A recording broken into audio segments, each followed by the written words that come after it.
kain po tayo muna kasi punta ko mamaya kay kuya sa dagat. Abangan natin kung maraming huli siya ng mga malim at mga pusit dahil hindi man siya nang huli ng mga big tuna kasi nga wala silang mga huli ng ilang araw ng mga big tuna, kaya kawawa ng ating mga mangingisda, walang pang starting, mahal-mahal pa naman ng diesel. So ito, pakita ko sa inyo yung mga huli ni kuya. Wait, abangin nyo, tingnan nyo guys. Malimno, bagong huli na naman. Ayan guys, wala munang big tuna ngayon, malimno muna kasi walang mga huli ng ilang araw na.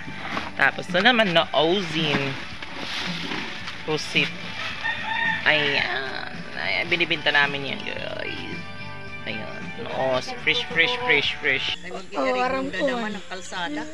Kakapila ko ng ayos na mga yeah, may bumili na. Unang customer si Ninang. Ayun si Ninang, magtutula daw siya. Ayan, magbibinta sila itong dalawa. Gomanitan! Bagong gising! 2 plastic, tag 200 per kilo. buwas. Pinta kasi ng buwas dito nyo like. Ayan, nilalagay ni kuya na. Kaya may pagmalim na buwas.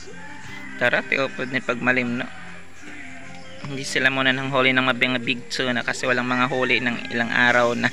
Lulugid na sila sa gastos. Kinuha ko man yung tiyan na daro. Ito yung dadalhin niya.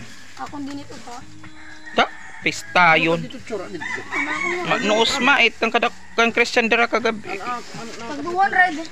Ay, nit imot noos. Ako man dinito sa mapalit. Kada ako damay imo. Kapalit ng diesel, waray diesel at agpambot. 150 yung noos namin. Si Ethan yung magbibinta kasi walang ay may pasok pala si Ethan ngayon. Kulo lang ay pare. Si kagwapo nito. Ungod, labas zero kunat ng rere ko, diri maraming isda. Papakapalit mo ko si mga auto. Ipapangawin mo pa nakabat ng pumalit ng auto. Sige, pag-comment ka mo. Na buko na sa pagkinawin. Paray pa ni auto. Murag mga nakit nga na. Para pa niya kotse. Paray motor. Para pang isda, waray mga motor. Para glabas ko no may mga motor, kotse. Mga kawawang mga isda.